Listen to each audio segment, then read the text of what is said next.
एक औरत ने भूख में ऐसी चीज बनाई जो खुद उसकी रूह को ही खा गई थी। आटे की चटनी उसके लिए सुकून नहीं, सजा बन गई थी, क्योंकि जब इंसान शुक्र छोड़कर लालच में जीता है तो चीजें भी उसके खिलाफ हो जाती हैं। यही अंजाम उस औरत का हुआ। इतने साल गुजर जाने के बाद भी रात के वक्त उसके घर से चटनी की खुशबू आती है।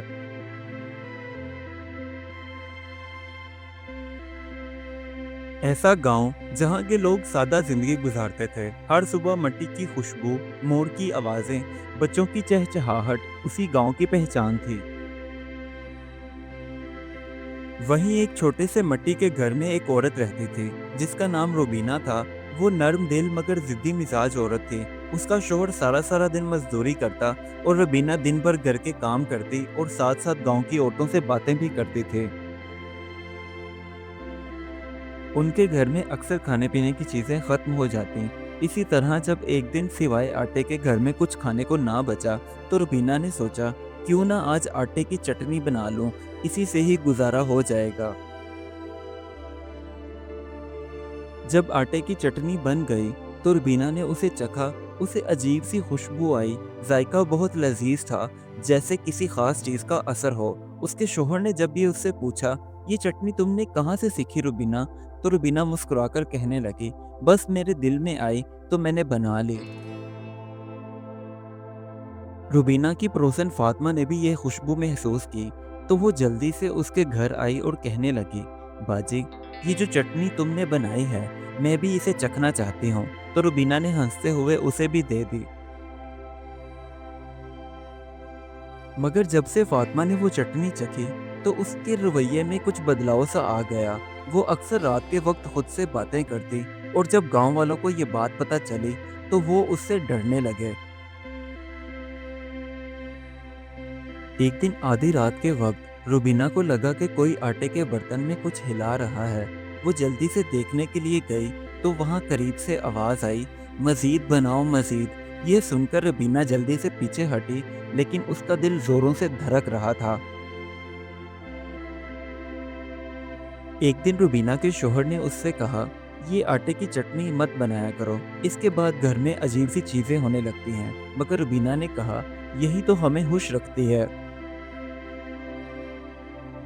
अगले दिन शाम के वक्त जब रुबीना ने दोबारा से आटे की चटनी बनाना शुरू की तो उसके बनाते ही छत पर चमगादड़ें मंडलाने लगे। मगर रुबीना ने किसी बात की परवाह न की और अपने काम में मसरूफ रहे। अब गांव के लोग भी रुबीना के घर जाने से डरने लगे। कोई कहता उसकी चटनी में जादू है, तो कोई कहता वो चीज आटे में नहीं, रुबीना के दिल में है।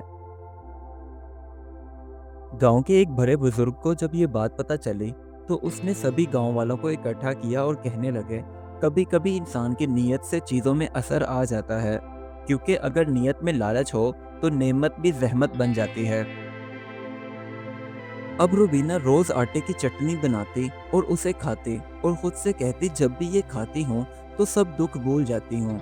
यही बात उसके शोहर ने भी महसूस की कि रुबीना का वजन तेजी से कम होता जा रहा है, आंखें भी अंदर धंस गई हैं। इसी तरह एक रात तेज आंधी चल रही थी। रुबीना ने आटे की चटनी बनाई तो अचानक से आवाज आई जिसे सुनकर उसका जिस्म भी कपकपाने लगा। बस, अब बस करो, क्योंकि अब तुम खुद चटनी बन चुकी हो। अगली सुबह जब रुबीना के शोहर ने किचन में जाकर देखा तो सब कुछ बिखरा पड़ा था। हर तरफ आटा ही आटा और बर्तन भी उल्टे थे। मगर रुबीना कहीं नहीं थी, सिर्फ एक हल्की सी खुशबू बाकी रह गई थी। जब गांव के लोगों को ये सारी बात पता चली तो वो आपस में बातें करते हुए कहने लगे, शायद वो आटे में समा गई है। तो कोई कहता, नहीं, वो खुद आटे की चटनी बन गई है। तब से उस घर में कोई नहीं रहता था। 10 साल गुजर जाने के बाद वहाँ एक नई फैमिली जिसमें माँ और बेटी थी, दोनों रहने के लिए वहाँ आई। तो उसकी बेटी को वो मिट्टी का बर्तन मिला जिसमें रुबीना आटे की चटनी बनाती थी। तभी उसकी माँ कहने लगी, बेटा, इसे हाथ मत लगाओ। तो लड़की बोली, अम्मी, इसमें से तो खुशबू आ रही है। अब अक्सर ऐसा होता कि रात के वक्त उन दोनों माँ बेटी को एक औरत आटे की चटनी बनाते हुए नजर आती और ये आवाज़ भी आती, और चटनी बनाओ और। इस कहानी से हमें ये सबक मिलता है, शुक्र इंसान को जिंदा रखता है, जबकि लालच इंसान को खुद में ही दफन कर देता है।